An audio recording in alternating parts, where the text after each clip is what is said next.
Rose laughed. I'd forgotten about that. You were my only audience back then. Slightly smaller crowd tonight, Betty said with a wink.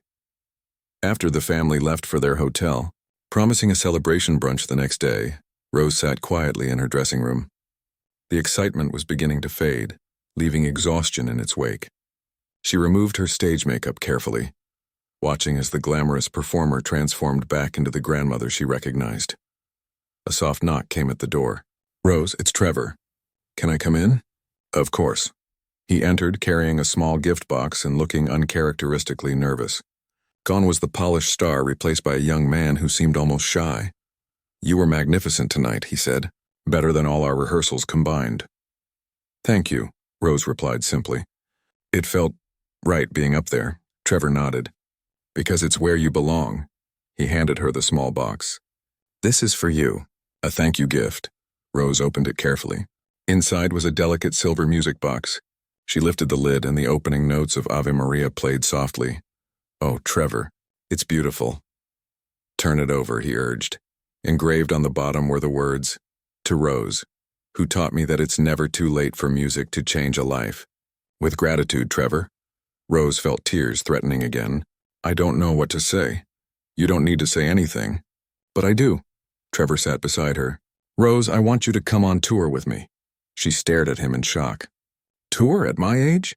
10 cities, all major venues. The charity album will be released during the tour, and we'll perform our duets plus your solos. He leaned forward eagerly. Think about it, bringing your voice to people across the country, inspiring others who think their time has passed. Rose shook her head slowly. I don't know, Trevor. Tonight was wonderful, but a tour, that's a young person's game. We'll make it work. Private transportation, the best hotels, days off between shows. Your family can join for any stops they want. He took her hands in his. Please consider it. Not just for the charity or for me. For yourself. Rose promised to think about it. As the driver took her home that night, she watched the city lights blur past her window. Her mind was too full to sort through her thoughts. She needed sleep and time. The next week passed in a whirlwind. The concert was featured on national news. Clips went viral online. Record companies called with offers for Rose to record her own album. A documentary filmmaker wanted to tell her story. Through it all, Rose retreated to the quiet of her apartment, playing her piano and thinking. The tour offer from Trevor remained open, awaiting her decision. One morning, she found herself looking through old photo albums. Pictures of herself as a young woman, singing in community theater. Her wedding to Jack. Their children as babies, then growing up. Family gatherings, holidays, ordinary moments captured in time. She paused at a photo she'd forgotten. Herself at 17, standing on a makeshift stage at a school talent show, mouth open in song, eyes closed in concentration. On the back, in faded ink, someone had written, Rose Taylor, star in the making. Her phone rang, interrupting her thoughts. It was Trevor. I need your answer about the tour, he said without preamble. The promoters need to know by tomorrow. Rose took a deep breath. I've been thinking about it a lot, and? I'm 78 years old, Trevor. I get tired. My knees hurt when it rains. Sometimes I forget things. I understand if it's too much, he said, disappointment clear in his voice. I haven't finished. Rose continued.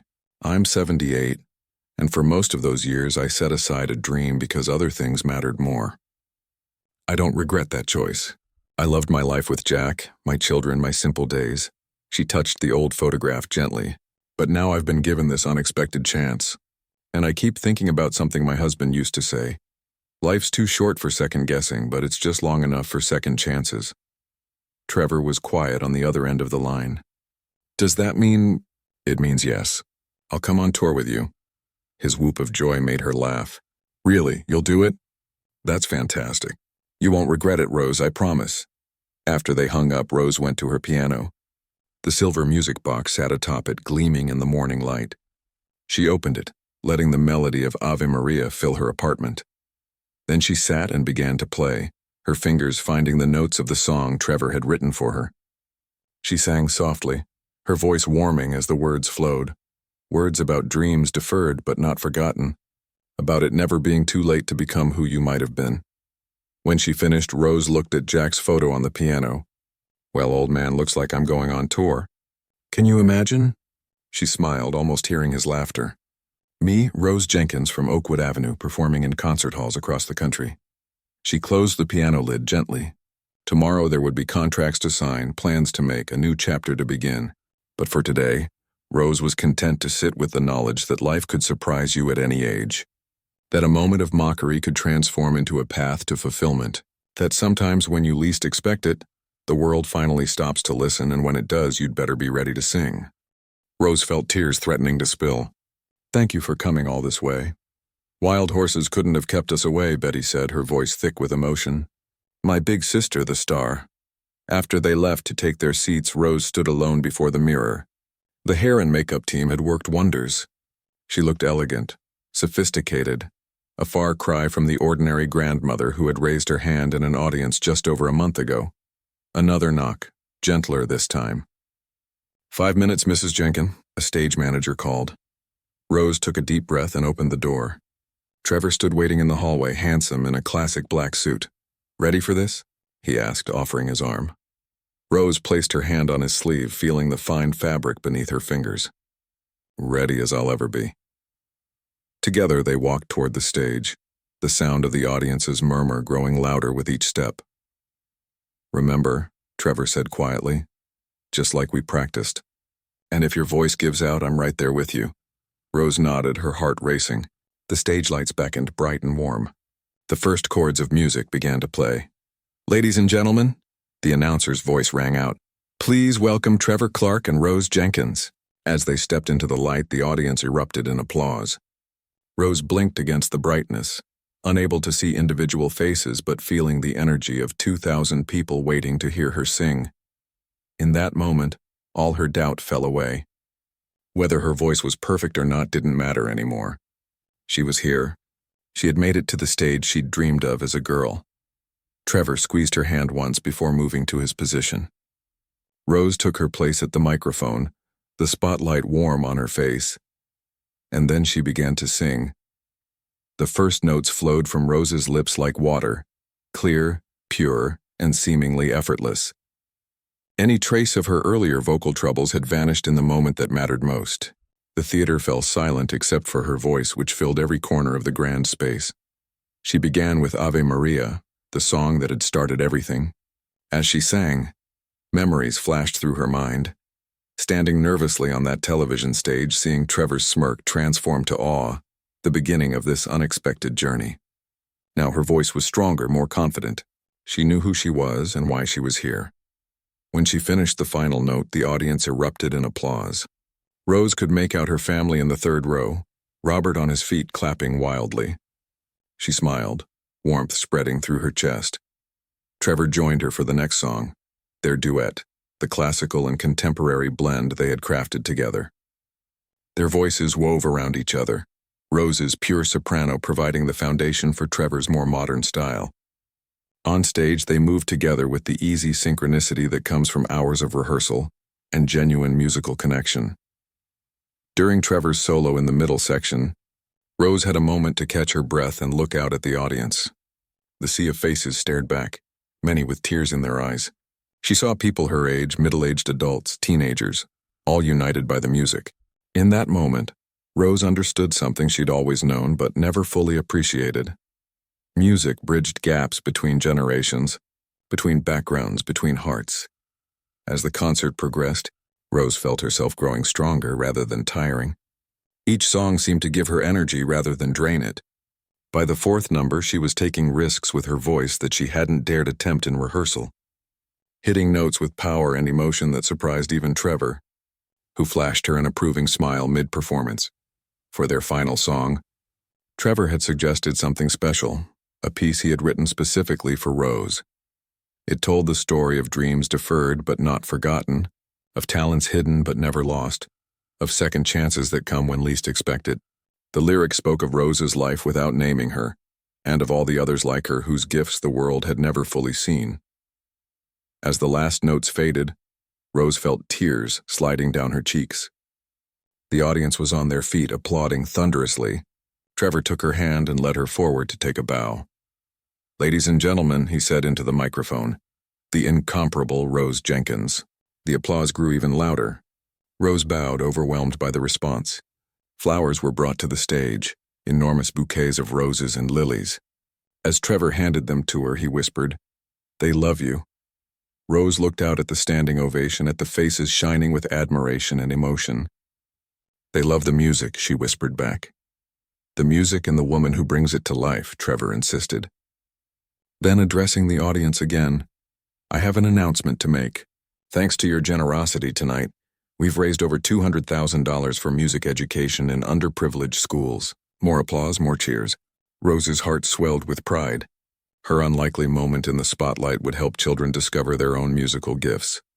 "And one more thing," Trevor continued, glancing at Rose with a smile. "Our charity album, Hidden Gems, featuring Rose and other incredible undiscovered talents, will be released next month. Every dollar goes directly to music programs in communities that need them most."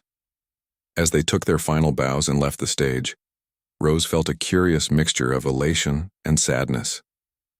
The thing she had worked toward for weeks, the dream she had held secretly in her heart for decades, was over. What came next? Backstage was chaos, well-wishers, reporters, photographers. Rose's family pushed through the crowd, surrounding her with hugs and exclamations. "Mom, you were amazing," Robert said, his eyes shining with tears. "I had no idea you could sing like that." "Why didn't you ever tell us?" Rose patted his cheek. "It was from another life, dear. Before you were born." Her sister Betty hugged her tightly. "Just like when we were girls and you'd sing in the backyard. Remember? Dad built you that little stage out of wooden crates." "Rose, have you seen the news? I was going to ask you about the benefit concert, but my publicist jumped the gun and announced it already. I'm so sorry. Are you okay with it? We can cancel if you're not." Rose took a deep breath, thinking of the young woman she'd once been, the one with dreams of singing on stage. She thought of all the lullabies and church hymns and private moments at her piano that had filled her life with music even when her dreams seemed forgotten. "No," she said firmly. "Don't cancel. It's about time I gave a proper concert, don't you think?" On the other end of the line, Trevor laughed with what sounded like relief. "Rose Jenkins, you continue to amaze me. We're going to need to start rehearsing more seriously, though. This is going to be big." Rose looked again at the newspaper photo, her elderly face next to Trevor's youthful one, both lost in the music they were creating together. "Big," she echoed softly. "Yes, I think it might be." The month leading up to the charity concert passed in a whirlwind of activity.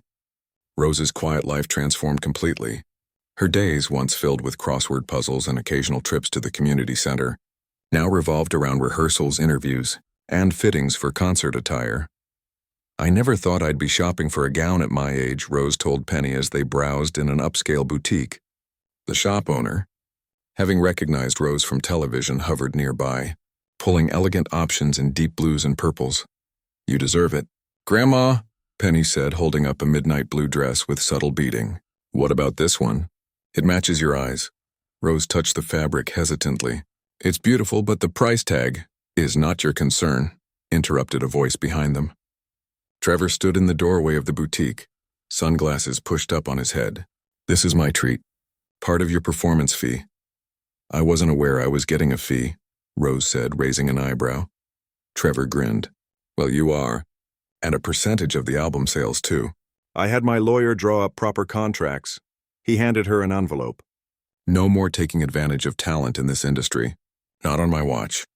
Rose opened the envelope, her eyes widening at the figures on the page. "This is too much." "It's industry standard," Trevor insisted. "You're a professional now, Rose, a professional. At 78. Life certainly had a way of surprising you."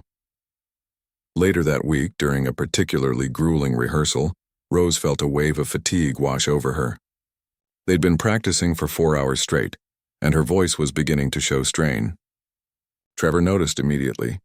"Let's take a break," he said, signaling to the band. "Rose, are you okay?" Rose nodded, sinking gratefully into a chair. "Just tired. I'm not used to singing for so long." Trevor looked concerned. "We need to be careful. I don't want to push you too hard." "I'm not made of glass," Rose said, a touch of irritation in her voice. "I can handle it." "I know that," Trevor said gently. "But even professional singers half your age need to protect their voices. Let me show you some exercises my vocal coach taught me." Over bottles of water, Trevor demonstrated several warm-up and cool-down techniques designed to protect vocal cords. Rose listened attentively, appreciating his knowledge but also feeling a flicker of worry. Could she really handle a full concert? The duet they were preparing had expanded into a mini-set of 5 songs, with Rose taking significant solo parts. That night, alone in her apartment, doubt crept in. Rose stood in front of her bathroom mirror, studying the face that now appeared regularly on television and social media. The lines around her eyes, the slight sag of her cheeks, the silver hair that no amount of styling could make youthful.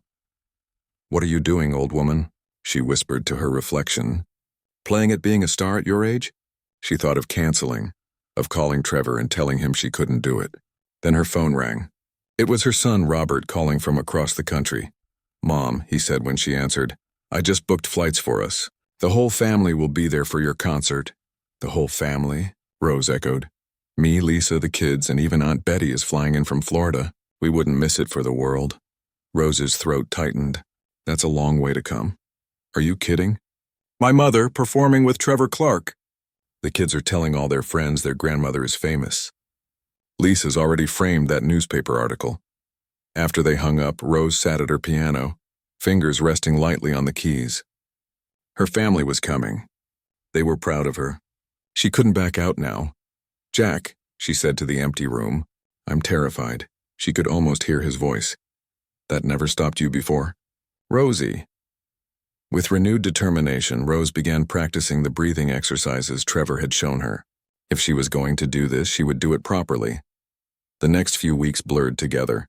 Final recordings for the charity album, dress rehearsals with the full band, a photo shoot for the concert program where Rose felt ridiculous but Trevor insisted she looked absolutely regal. Television appearances where hosts asked about her life story, seeming amazed that someone her age could possess such talent. "Where have you been hiding all these years?" one interviewer asked. "Living my life," Rose replied simply. "Raising my children. Loving my husband." Music was always there, just in a different way. 3 days before the concert, disaster struck. Rose woke up with a scratchy throat and a cough that seemed to come from deep in her chest. "No, no, no," she muttered, shuffling to the kitchen to make tea with honey. She couldn't be sick. Not now. By afternoon, her voice was nearly gone. When Trevor called to check in about tomorrow's rehearsal, she could barely speak. "Stay right there," he said firmly. "I'm coming over." An hour later, Trevor arrived at her apartment with what looked like a small pharmacy in tow. Throat sprays, special teas, a humidifier, and his personal doctor. "This is Dr. Chen," Trevor said. "She takes care of all the top vocalists in the city. She'll fix you up." The doctor examined Rose thoroughly before giving her verdict. "Bronchitis. Not serious, but we need to treat it aggressively if you're going to perform in 3 days." She prescribed medications and strict vocal rest. No speaking, no singing, no whispering until the day of the concert. And even then, minimal warm-up only. Rose looked stricken. "But the final rehearsal—" "You know the material," Trevor assured her. "We'll adjust. The band can rehearse with me, and you can just mark your movements without singing." As the doctor packed up, Trevor lingered. He seemed unusually hesitant. "Rose, if you need to cancel, it's okay. Your health comes first." Rose shook her head firmly and reached for a notepad on her coffee table. She wrote, "Not canceling."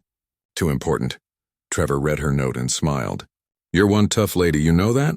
She wrote again, "Got it from my mother. She raised 6 kids during the Depression." Trevor's eyes widened. "6 kids? And I thought I had it tough with my little sister." For the next 2 days, Rose followed doctor's orders with military precision. She drank the teas, used the sprays, took the medications, and didn't utter a sound. Penny moved in temporarily to help, fielding phone calls and visitors. The day before the concert, Dr. Chen returned to check on her. "Try a few notes," she instructed. "Gently." Rose sang a simple scale, her voice coming out hoarse but present. Dr. Chen nodded. "It's improving. Continue the treatments tonight, steam inhalation before bed and again in the morning. You should be able to perform, but you'll need to modify. No pushing for power." After the doctor left, Rose sat with Trevor at her piano, working out which parts of the songs needed adjustment to accommodate her weakened voice. "We'll bring down the key in the 3rd number," Trevor decided, "and I'll take the high note in the bridge of our duet." Rose wrote on her pad, "I'll be fine by tomorrow." Trevor gave her a skeptical look. We're planning for the worst and hoping for the best. That's showbiz. The morning of the concert dawned bright and clear. Rose woke early, her heart pounding with a mixture of excitement and fear. She went through the doctor's recommended treatments, then tried her voice. Amazing Grace, she sang softly. How sweet the sound. Her voice was there, not at full strength, but present and clear enough. Relief flooded through her. The concert venue was the city's grand old theater, a place Rose had visited decades ago to watch performances, never imagining she would one day be on that stage. When she arrived for soundcheck, the size of it overwhelmed her. 2,000 seats, Trevor told her as they stood center stage, and every one of them sold. The scalpers are having a field day. Rose looked out at the empty seats, trying to imagine them filled with people who had paid to hear her sing. No pressure, she murmured. Trevor laughed. Just another day at the office. Then, more seriously, you'll be great, Rose, just like in rehearsals, just like at your piano at home. The only difference is more people get to appreciate what I already know. As evening approached, the backstage area filled with activity. Makeup artists, hairstylists, sound technicians, and the band members all rushed about. Rose sat quietly in her dressing room, the midnight blue dress hanging on the door. A knock came and Penny peeked in. Grandma? Your family's here. One by one they filed in, her son Robert, his wife Lisa, her teenage grandchildren, her sister Betty. Hugs and tears and exclamations over how beautiful she looked. Mom, Robert said, holding her hands tightly. Dad would be so proud. The famous singer who had mocked her just hours ago broke into a genuine smile. And in that moment something shifted between them, the beginning of an unlikely partnership that would soon capture the world's attention. News of Rose's remarkable performance spread like wildfire. By the time she and Penny returned to her apartment that night, the clip had already been uploaded to the show's social media accounts. Penny checked her phone and gasped, Grandma, you're going viral. Over 50,000 views already, and the comments are amazing. Rose shook her head in wonder as she eased into her favorite armchair. Her legs ached from standing so long, but her heart felt light. I don't even know what going viral means, dear. It means everyone's watching you. Look. Penny sat on the arm of the chair and showed Rose her phone screen, scrolling through hundreds of comments. Incredible voice. This made me cry. Trevor's face when she started singing. Priceless. Who is this woman? She deserves a record deal. Rose felt a strange mix of emotions. Pride, certainly, but also a touch of sadness for all the years her voice had remained largely unheard. She glanced at Jack's photo on the piano. What would you think of all this fuss, old man? She whispered. The next morning her phone rang nonstop. Friends from the community center, relatives she hadn't spoken to in months, and even local news stations wanted to talk to her. By afternoon, Penny had appointed herself her grandmother's manager and was fielding calls. Channel 4 wants to interview you tomorrow morning, Penny announced, covering the phone's microphone with her hand. Should I say yes? Rose was still trying to process everything. I suppose so, though I'm not sure what I'll say. 3 days after the show, a sleek black car pulled up outside Rose's modest apartment building. The driver, a polite young man in a suit, held the door open for her. Mrs. Jenkins, Mr. Clark sent me to bring you to the studio. Rose had almost forgotten about Trevor's invitation to record a duet. She'd half expected it to be a kind gesture in the moment. Nothing more. Yet here was a car, and Trevor Clark was apparently waiting for her. The recording studio was nothing like Rose had imagined. Hidden in an ordinary-looking office building downtown, it opened into a world of soundproofed rooms, expensive equipment, and walls lined with platinum records. Staff members hurried about, many stopping to stare as Rose was led through the corridors. Trevor was waiting in a large room with instruments scattered about and a glass booth at one end. He wore casual clothes, jeans and a simple button-down shirt, looking much younger than his on-screen persona. Rose, he called when he saw her hurrying over. Thank you for coming. Did you have a good ride? His friendliness seemed genuine, though Rose noticed a hint of nervousness in his manner. Was the famous Trevor Clark actually anxious about working with her? The car was very comfortable, she said. Though I could have taken the bus, Trevor laughed. Absolutely not. My duet partner deserves better than public transportation. He gestured to a comfortable couch. Please sit. Can I get you anything? Water, coffee? Water would be nice, thank you. As Trevor went to fetch it himself rather than asking an assistant, Rose took in her surroundings. A grand piano stood in one corner of the room, gleaming under the studio lights. Sheet music was scattered across its top. Rose felt drawn to it, her fingers itching to touch the keys. Trevor returned with her water and noticed her gaze. "Do you play?" Rose nodded. "Since I was a little girl. Our church had an old upright piano. The minister's wife gave lessons to anyone who wanted to learn.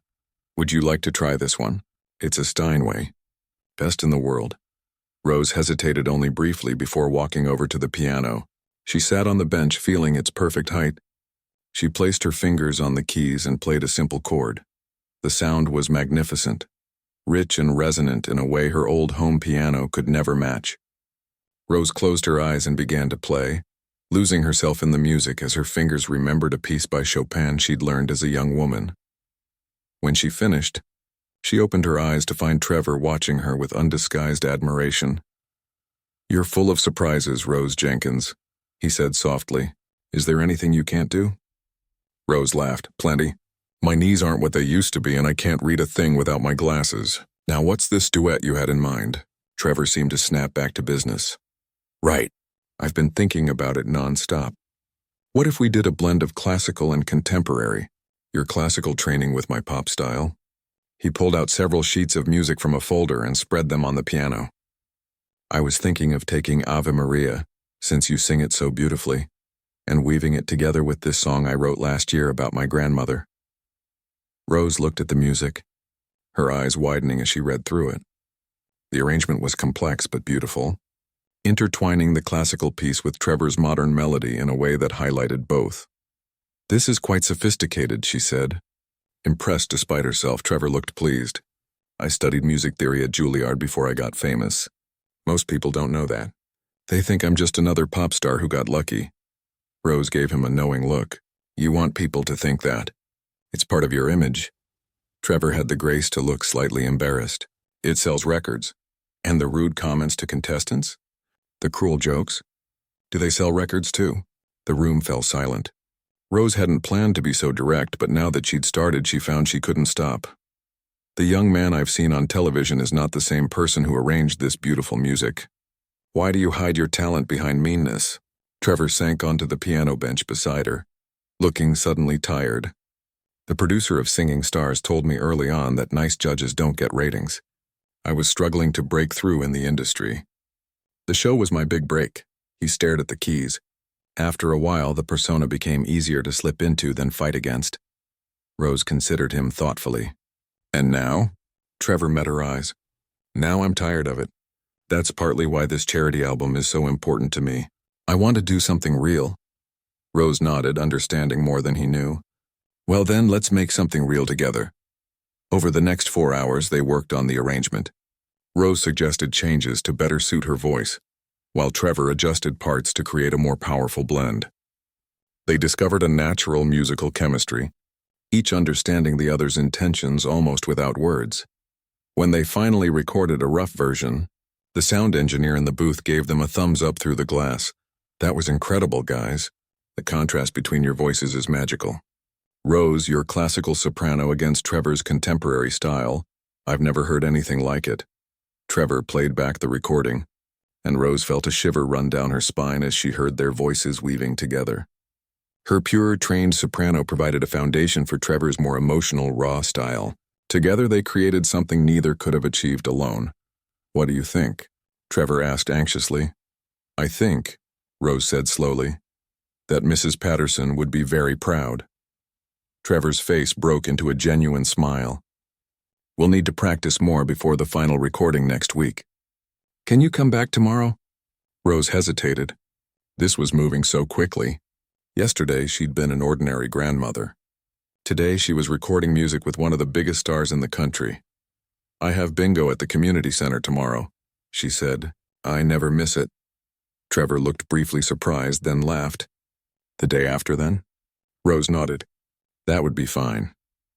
As the same black car drove her home that evening, Rose watched the city pass by outside the window. The sky was turning pink with sunset, casting a golden glow over ordinary streets she'd traveled for decades. Yet everything looked different somehow. Her phone buzzed with a text from Penny. "How did it go?" "Call me!" Rose smiled, still getting used to the constant communication that seemed so natural to her granddaughter's generation. She would call her, but not quite yet. For now, she wanted to sit with the feeling of today, the music, the connection, the sense of doors opening that she had thought closed forever. When she arrived home, Rose went straight to her piano. She played through the new arrangement, her voice joining the notes in her quiet apartment. When she finished, she looked up at Jack's photo. "You always said I should share my voice with the world," she told him softly. "I think it's finally happening, old man. Better late than never, right?" The next morning, Rose's neighbor knocked on her door, newspaper in hand. "Rose, have you seen this?" The local paper featured a photo of Rose and Trevor at the piano, heads bent together over sheet music.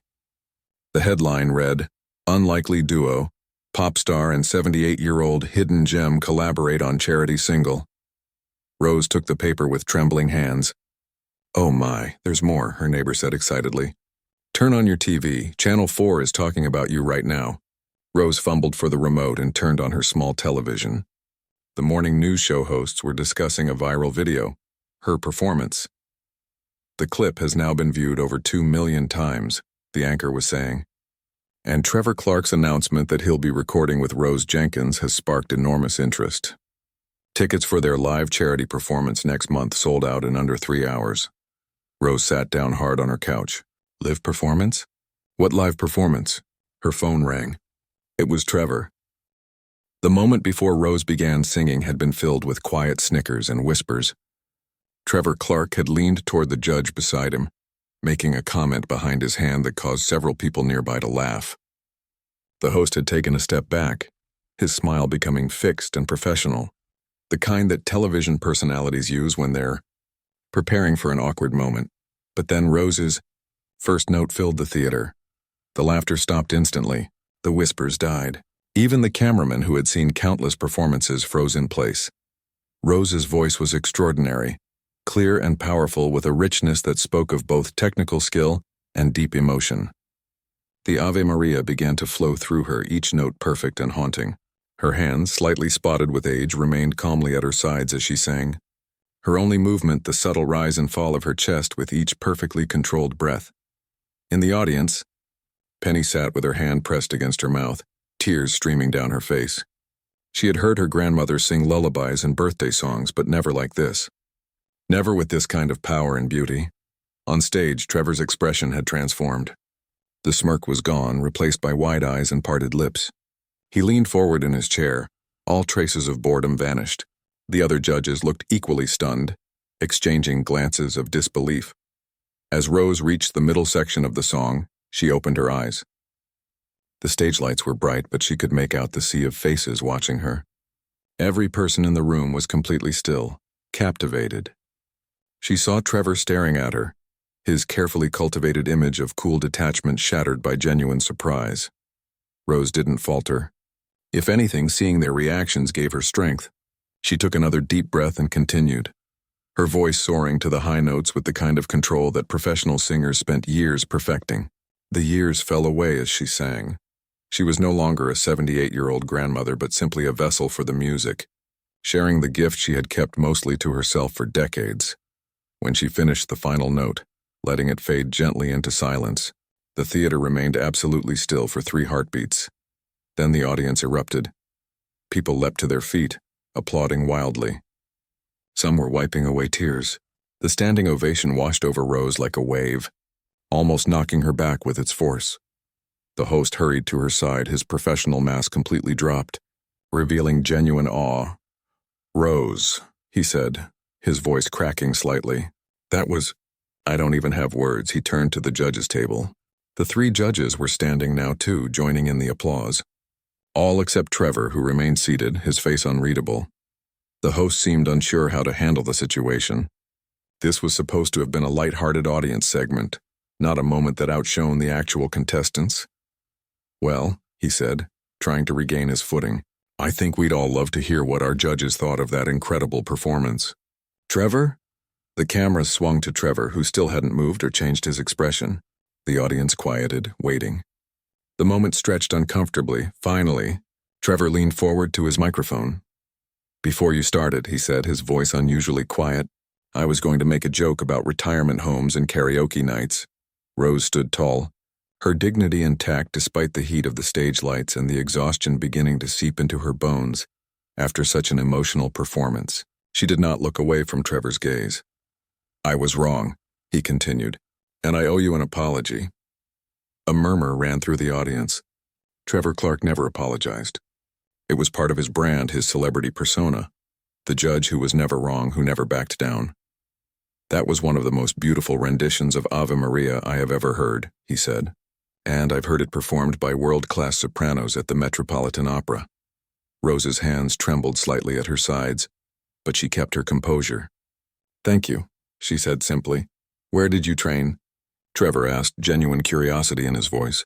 Your technique is flawless, Rose gave a small smile. I had a wonderful teacher in high school, Mrs. Patterson. She believed in me. And you never pursued it professionally? With a voice like that? A shadow passed over Rose's face. Life had other plans for me. Something in her tone must have touched Trevor.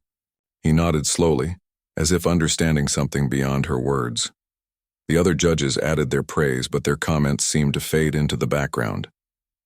The connection between Rose and Trevor, the young star and the elderly woman whose talent had gone largely unrecognized, held the room's attention. Well, the host said finally, I think it's safe to say Rose has stolen the show tonight. He turned to her.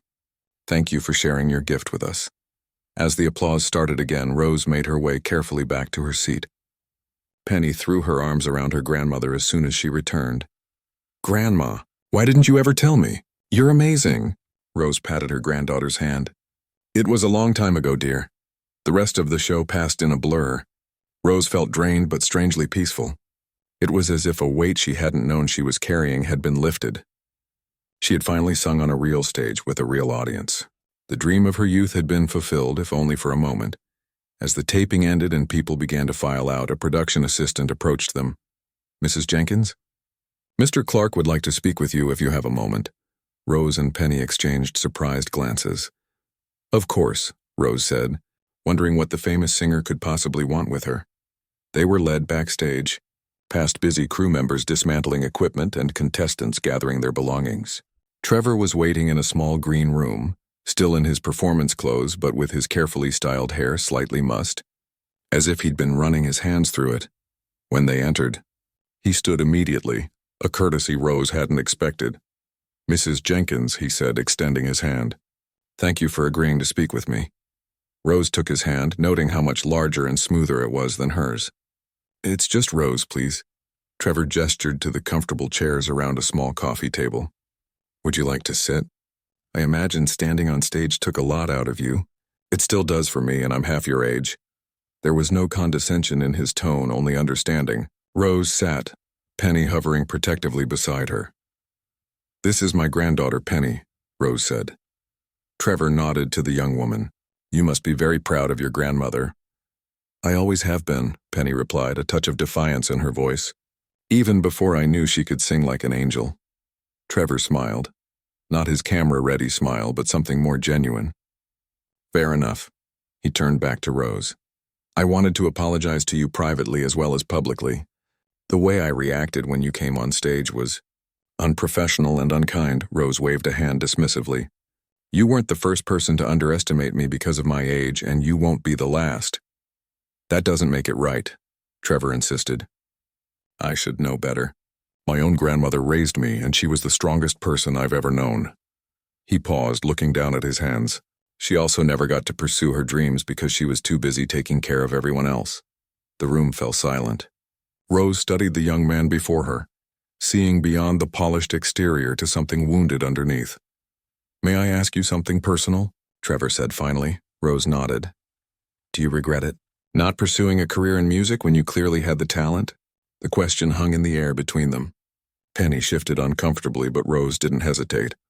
I made my choices, she said softly. I loved my husband. I loved raising my children. Music remained a joy throughout my life, even if it wasn't on stage. She smiled slightly. Though I will admit singing for an audience again after all these years was quite wonderful. Trevor nodded slowly, absorbing her words. Then he seemed to make a decision. He sat up straighter, his professional demeanor returning. "Rose, I'm working on a special project, a charity album to raise money for music education in schools. The concept is duets between established artists and undiscovered talent." He paused. "I'd be honored if you would consider recording a duet with me." Rose blinked in surprise. "Me, but I'm not—" "You're exactly what this project is about," Trevor interrupted. "Showing that extraordinary talent can exist anywhere in anyone. That sometimes circumstances, not ability, determine who becomes famous and who doesn't." Penny gripped her grandmother's shoulder. "Grandma, that's amazing." Rose felt lightheaded. Was this really happening? At 78, was she being offered the chance to record with one of the biggest stars in the world? "I don't know what to say," she admitted. Trevor smiled again, and this time it reached his eyes. "Say yes. Your voice deserves to be heard by more than just the people who were lucky enough to be in this theater tonight." Rose thought of her small apartment, her quiet life. She thought of Jack, who had always encouraged her to sing, who had never complained when she spent hours at the piano. She thought of all the lullabies she had sung to her children, all the songs that had filled her life with joy even as her dreams of performing faded into the background. And then she thought of Mrs. Patterson, her high school music teacher, who had once told her, "It's never too late until you stop breathing." Rose looked up at Trevor, a new light in her eyes. "Yes," she said simply, "I would like that very much." Eleanor Wilson never expected anything special to happen that Tuesday morning. At 78, her days had fallen into a comfortable pattern. Coffee with the newspaper, tending to her small garden of herbs, and occasionally meeting her friends at the local community center. Her life was quiet, but she had made peace with that long ago. The letter arrived between a phone bill and a grocery store flyer. Eleanor almost tossed it with the other junk mail, but something about the glossy envelope caught her eye. When she opened it, her heart skipped a beat. "Congratulations. You've been selected to attend a live taping of Voice of a Nation." Eleanor sank into her worn armchair, the letter trembling slightly in her hands. Voice of a Nation was that singing competition show her granddaughter Lily was always talking about. Eleanor watched it sometimes, mostly to have something to discuss with Lily during their Sunday phone calls. She'd never imagined actually being there in person. The invitation had come through a community center lottery. Eleanor vaguely remembered dropping her name into a box months ago, never thinking she'd actually win.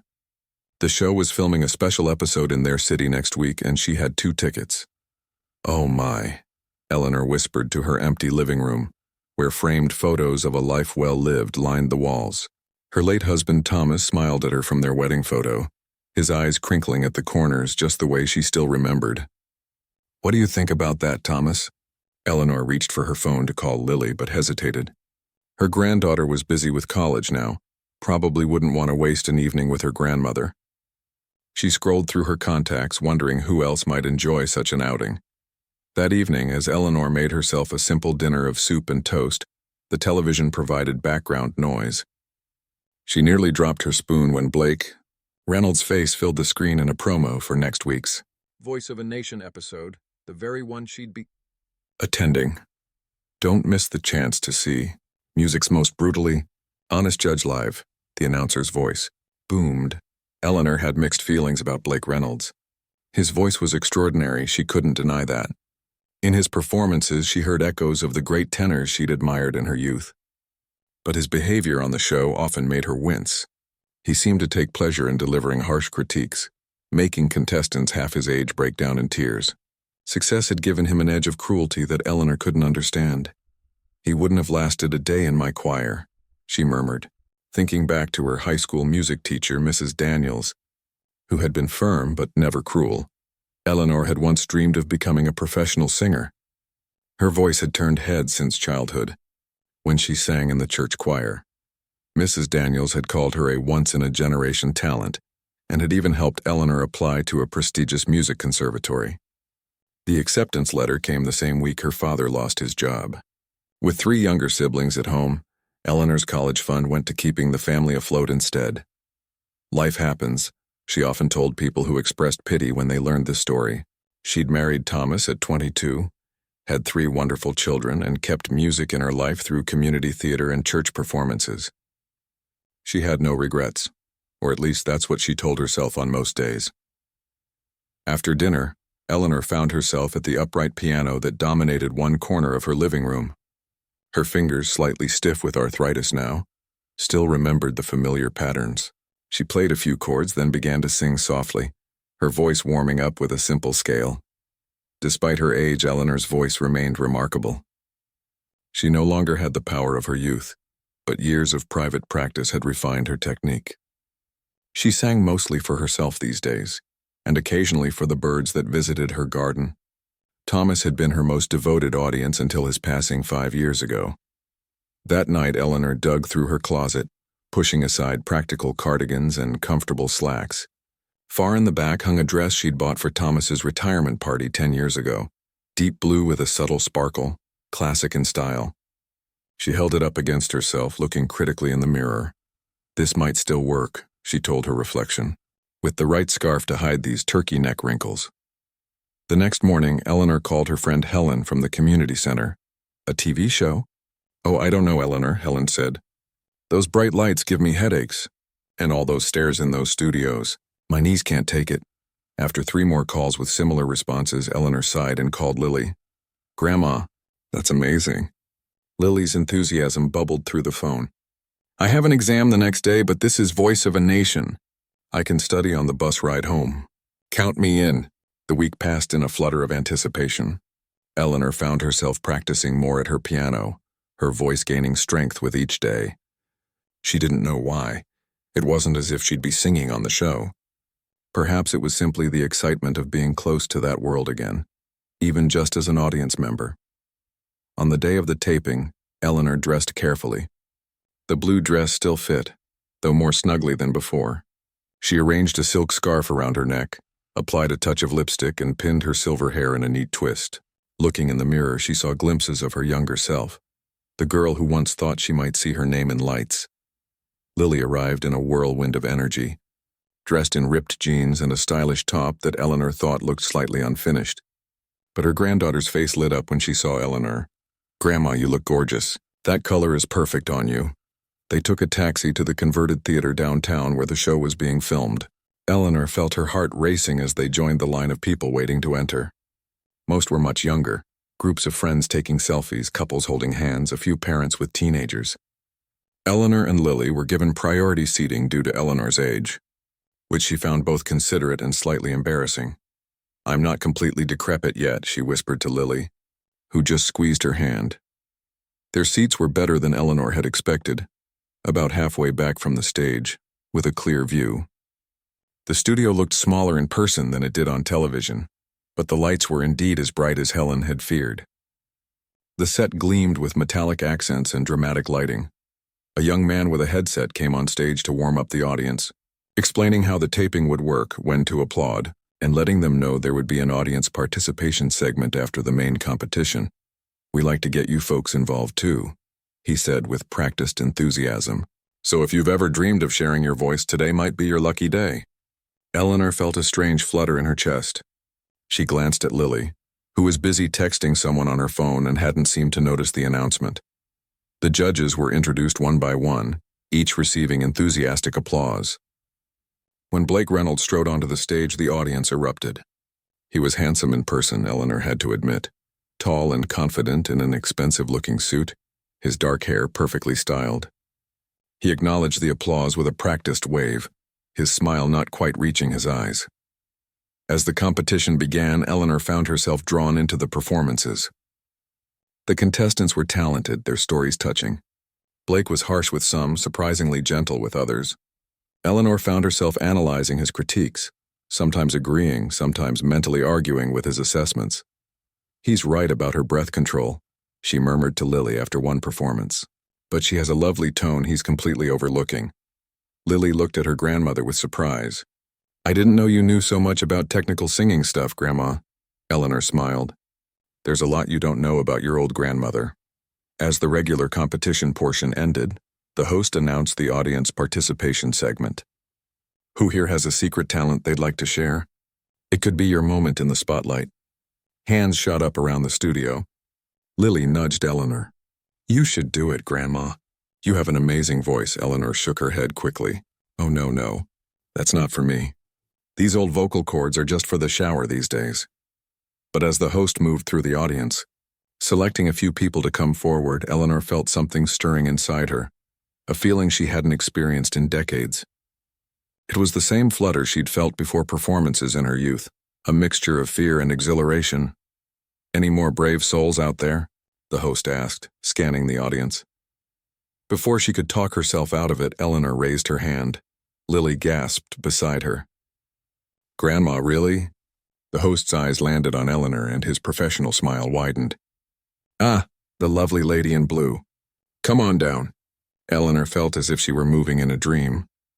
She gripped her purse tightly as she stood, feeling the eyes of the audience on her. Lily squeezed her arm encouragingly. "You've got this, Grandma," she whispered. "Show them what a Wilson woman can do." With careful steps, Eleanor made her way toward the stage, her heart pounding with each moment. She had no idea what would happen next, but for the first time in many years, she felt truly alive.